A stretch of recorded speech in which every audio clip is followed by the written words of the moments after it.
कृष्ण हरि जय जय राम कृष्ण हरि जय जय राम कृष्ण हरि जय जय राम कृष्ण हरि जय जय राम कृष्ण हरि जय जय राम कृष्ण हरि जय जय राम कृष्ण हरि जय जय राम कृष्ण हरि जय जय राम कृष्ण हरि जय जय राम कृष्ण हरि जय जय राम कृष्ण हरि जय जय राम कृष्ण पुंडलिक वरदे हरिविठ्ठल श्री ज्ञानदेव तुकाराम पंढरीनाथ भगवान की जय मौली ज्ञानेश्वर महाराज की जय जगद्गुरु तुकाराम महाराज की जय ओम श्री सद्गुरु बळवंत बाबा महाराज की जय ओम श्री सद्गुरु वासुदेव बाबा महाराज की जय ओम श्री सद्गुरु सुधाकर बाबा महाराज की जय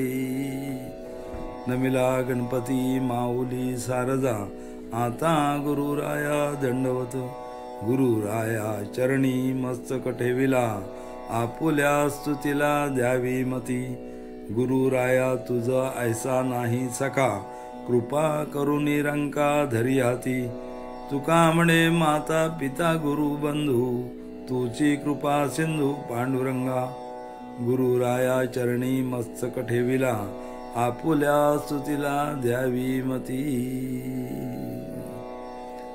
प्रस्तुत चिंतन रूपी सेवे करता निवडलेला अभंग जगद्गुरु जगद्वंदनीय देवमान्य श्रीमंत जगद्गुरु तुकाराम महाराज यांचा 4 चरणाचा त्याच्यावरती 2 भागात आपण थोडक्यात विवरण केलेले आहे। आता हा शेवटचा भाग तर शेवटचा भाग इथे म्हणतात की आता गुरुराया चरणी दंडवत कारण पहिले गणपती बाप्पांचे जन्मकाळाचे भाग गेले उत्सवाचे भाग गेले आणि आता सद्गुरूच्या चरणाशी हे वंदन करतात कारण गणपतीला त्यांनी सुरुवातीला सांगितलेलं आहे नमिला गणपती माऊली सारजा आता गुरुराया दंडवत म्हणून गुरुराया चरणी मस्तक ठेविला आपुल्या स्तुतीला द्यावी मती म्हणून गुरुरायांच्या चरणावरती सतत लीन असलं पाहिजे। गुरु त्याला म्हणतात की गुरुचा अर्थ आपण करायला गेलो तर गु म्हणजे गुह्य आणि रु म्हणजे रुजवतो गुह्य ज्ञान जो आपल्या मध्ये रुजवतो त्याला गुरु असं म्हणतात आणि म्हणून हा जो गुरु असतो तो साधकाला 4 प्रकारच्या कृपा करतो। 4 प्रकारच्या कृपा एक दृष्टी कृपा आहे एक शब्द कृपा आहे आणि नंतर स्पर्श कृपा आहे आणि संकल्प कृपा आहे। दृष्टी कृपा जर आपण म्हटलेलं तर आपण मंदिरामध्ये जेव्हा जातो समोर आपल्याला कासव दिसतं कासवाची दृष्टी कशी असते कासवीचे बाळ वाढे कृपा दृष्टी दुधा नाही भेटी अंग संगे कासवीच्या बाळाला फक्त कासवीच्या दृष्टीने दूध मिळतो दुधा नाही भेटी अंग संगे नाही नंतर ते कासव त्याच्याकडे मनोनिग्रह आणि इंद्रिय निग्रह त्याच्या सुद्धा ठेवलेला आहे आणि त्याच्यामुळे का कुर्मजिया परी उवाईला अवेव पसरी ना तरी इच्छावसे आवरी आपोली आपण स्वतःच्या इच्छेने तो इंद्रिय आपले आकुंचन प्रसरण करू शकतो। त्याप्रमाणे आपण भगवंताच्या दरबारात जायचं आणि सांगायचं भगवंता ह्या कासवीची जशी पिलं आहेत तशी आम्ही तुझी पिलं आहोत तेव्हा कासवेची दृष्टी आमच्यावरती टाक आणि आम्हाला त्याप्रमाणे वाढव.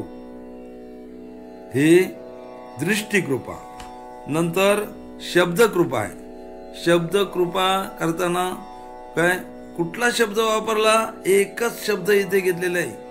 संत एकांती बैसले, सर्व ही सिद्धांत शोधले, ज्ञान दृष्टी अवलोकले, निवडून काढले, ते हे श्रीहरीचे नाम. श्रीहरीचे नाम हा एकच शब्द त्याने निवडून काढलेला आहे. शब्दकृपा. स्पर्शकृपा. स्पर्शकृपा करत असताना माऊली म्हणतात, माझ्या सद्गुरूने माझ्या मस्तकावरती वरदहस्त ठेवला. जगद्गुरु तुकाराम महाराज सुद्धा म्हणतात की माझ्या गुरुने सुद्धा माझ्या मस्तकावरती हात ठेवला. निळोबाई राय सुद्धा म्हणतात की माझ्या मस्तकावरती माझ्या गुरुने हात ठेवलेला आहे. म्हणजे ह्याला स्पर्श कृपा म्हणतात. म्हणून लावून ये हात कुऱ्हाडीला माता, सांगितली चिंता न करावी, ह्याला स्पर्श कृपा म्हणतात. नंतर चौथा आहे तो संकल्प कृपा. संकल्प आपण करायचा असतो की ह्या 3 कृपा ज्या झाल्या की 3 कृपा झाल्यानंतर जो आपण संकल्प करतो त्या संकल्पा मनाचे संकल्प पावविल सिद्धी, जरी राहे बुद्धी त्याचे पायी.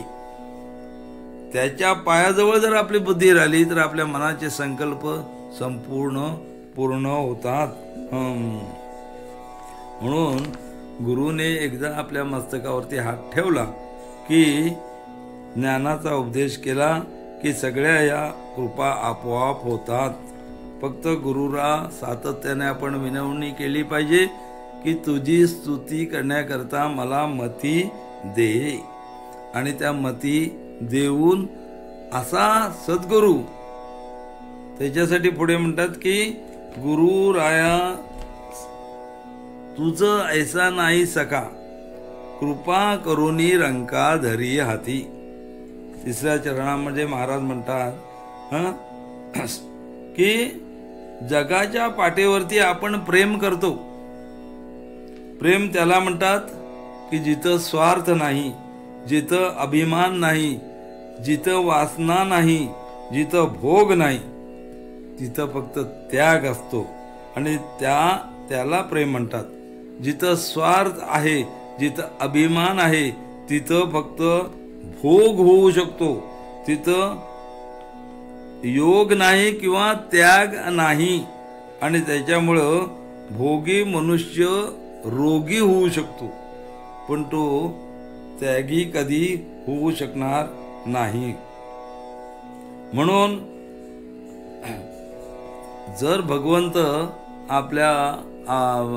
आपला पाठीराखा आहे, आपला बंधू आहे, आपला सांभाळ करणारा आहे, तर त्याप्रमाणे आपण जर उदाहरण पाहिलं तर सुभद्रेसाठी तो अर्जुनासाठी तो सुभद्रा झाला. अर्जुनासाठी मीराबाईसाठी विष प्राशन केलं. आपल्या सकूबाईसाठी स्वतः सकू बनला. आपल्या माऊलींसाठी भिंत चालवायला त्याने मागे पुढे पाहिलं नाही, तयार आहे. आणि आपल्या साधकासाठी जेवढी निष्ठा असेल त्याचे सर्व दुःख दूर करण्यासाठी कोणत्या ना कोणत्या तरी रूपाने तो येतो. त्या साधकाचा हात आपल्या हातामध्ये धरतो, त्याला रावाचा रंग करतो, रंकाचा राव करतो. त्याच्यामध्ये तुकोबा राया जगाचा मालक त्यांना नेण्यासाठी येतो आणि ते तुकोबाराय स्वतःला रंक म्हणून घेतात. म्हणजे तुकोबार काय रंक होते का? तर तुकिया तुलनेसी ब्रह्मा तुकासे आले, म्हणून रामेश्वरे चरणी मस्तक ठेविले. त्याप्रमाणे तो भगवंत सखा आपला होऊ शकतो. आणि म्हणून शेवटच्या चरणामध्ये तुकाराम महाराज सांगतात, तुका म्हणे माता पिता गुरु बंधू, तूची कृपा सिंधू पांडुरंगा. म्हणजे ते सगळे नाते संबंध जगद्गुरु तुकाराम महाराजांनी गणपती बाप्पाकडे इथे ठेवलेले आहेत. तेव्हा तूच आमचा माता आहेस, पिता आहेस, गुरु आहेस, बंधू आहेस. माता पित्याचं ऋण फेडण्यासाठी ज्या वेळेला एखादा घरचा कोणी मनुष्य नातेवाईक मदत करू शकत नाही, त्यावेळेला प्रत्यक्ष पांडुरंग येतो आणि त्याला मदत करतो आणि त्या दुःखाच्या परिस्थितीतून त्याला बाहेर काढतो. कारण 85 वर्ष वारी केलेला वारकरी त्याला शेवटच्या क्षणाला जेव्हा तो आजारी पडला, घरातल्या माणसाने त्या गोठ्यामध्ये नेऊन ठेवलं. त्याला गोठ्यामध्ये तिथे प्रत्यक्ष पांडुरंग त्यांची शुश्रूषा करायला यायचं, पण घरातली माणसं कोणती तिथे जायची नाहीत. आणि त्याच्याबरोबर तो पांडुरंग जात असताना रुक्मिणी आईने विचारलं, तुम्ही 9 ते 12 रोज कुठे जाता? मग पांडुरंग म्हणाले, 85 वर्षे माझी वारी केल्यामुळं माझं ऋण तर माझ्या डोक्यावरती, त्याचं ऋण माझ्या डोक्यावरती बसलेलं आहे. म्हणून ते ऋणवये पण देखुनी अंगी, आपुण्याच उत्तीर्णत्वा लागी, भक्ताची या तनु त्यागी परिचर्या करी. भक्ताच्या त्या स्वतः तो माय बाप होतो. बहिणीचं नातं बघितलं तर आपल्याला माहित आहे की चोखोबाची बहीण झाला शारंगधर. शारंगधराने त्या बहिणीचं काम केलेलं आहे. आणि बंधूचं नातं बघितलं तर आपले बंधू बांधावरून भांडतात, आपले बंधू आपल्याला बंधनात टाकतात आणि आपला हा बंधू जो आहे तो आपल्याला बंधनातून सोडवतो. ज्या वेळेला कोणाचेच बंधू नसतात त्यावेळेला भगवंत त्याचा बंधू बनतो. कारण जनीबाईसाठी भगवंत तिची वेणी फणी करण्यासाठी गेला. रुक्मिणी आईने विचारलं तेव्हा रुक्मिणी आईला सांगितलं, रुक्मिणी माझ्या जनीला नाही कोणी आणि म्हणून तिची मी करीत असे वेणी फणी.